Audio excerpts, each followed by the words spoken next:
Jewel and Victory ran from her home to find safety with Amy. Her family surrounded the house and they wanted to take her back to worship false gods. Well, Jewel said no. She now worships the one true living God. She worships Jesus. And for her to say that, she showed that she loved God and she was willing to give up everything to follow him.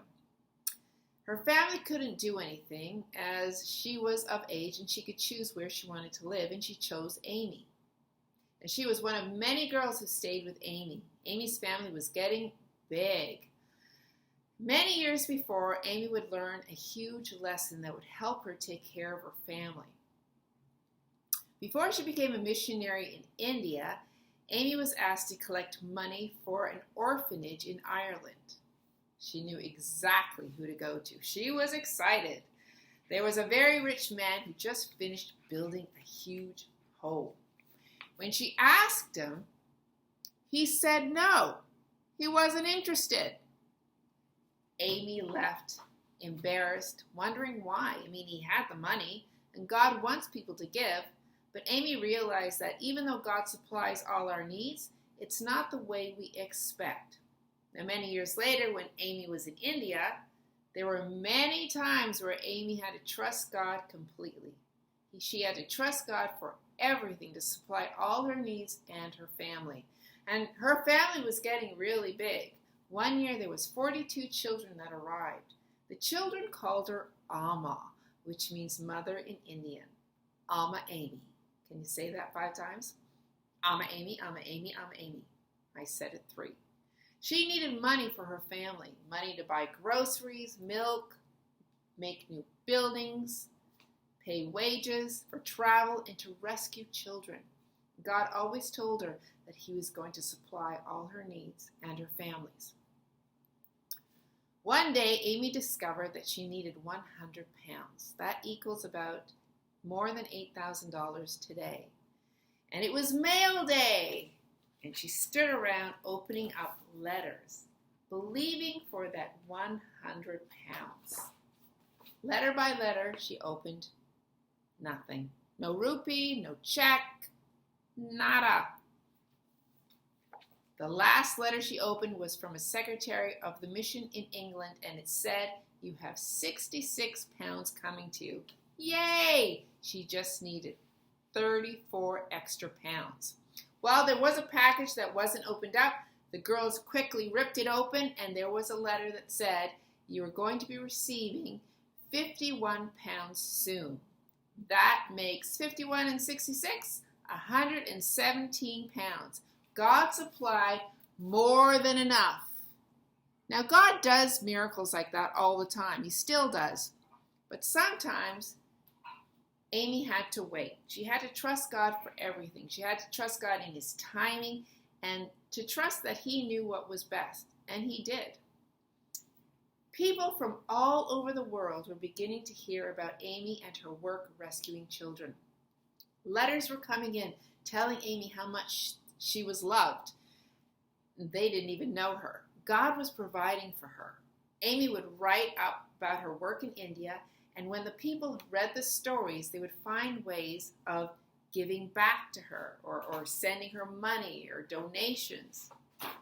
Children were sending money. Little children were sending their candy money, 6 pennies, money that they could have spent on a doll. Women were knitting baby sweaters.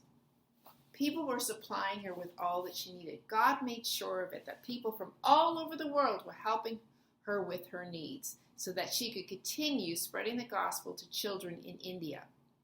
One day, Amy asked her friends if they should pray for a car. Riding around in those bandies, which is a wooden cart, and it was like a taxi in those days, it took too long. They spent 3 months praying and asking God to show them whether or not they should get a car. Soon, Amy was asked to go visit a sick girl in a hospital far away from Dohnavur.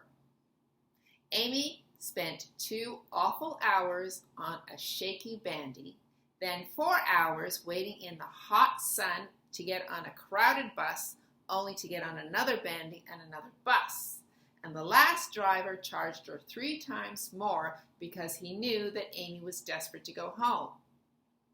Do you think that God was telling her to get a car? I do. So does Amy. They spent the money to buy the car. Now, Amy was kind of unsure about it because it was a lot of money. She thought if money would come in as a gift to specifically say for the car, that would be great. You know, God heard that, and not too long later, she received a letter, and out of the letter fell a check of 160 rupees, which is $10,000 today, and the letter said, for your car, more to come. Yay, she got a car. It was right. The car saved her and her family a lot of money and time. Anytime they heard that a child was in danger, they rushed to the rescue. Why stop there asking God for money? She kept praying for more, and you know what? God kept supplying her for more. God supplied her money to build hospitals, schools, ambulances, churches, basically to build a little village. And now, because of that, up until this time, Amy was only rescuing girls. Now she had the ability to rescue boys as well, which is a great thing. Now, near the hospital, there was land. Amy thought it would be really nice to buy the land so that they can get more room. The owner of the land didn't want to sell. There was nothing on the land. It was totally empty except for an altar, which is like a worship center, right in the middle, and an idol on top. And sometimes at night, women and men would dance around this idol and start sacrificing animals. Amy kept praying and asking for God to change the owner's mind. And for 5 years, the owner didn't want to sell because he was afraid of the demons and of the false gods. Do you think that the owner would sell to Amy? Amy was praying. Well, you're going to have to come back next week to hear the final chapter on Amy Carmichael.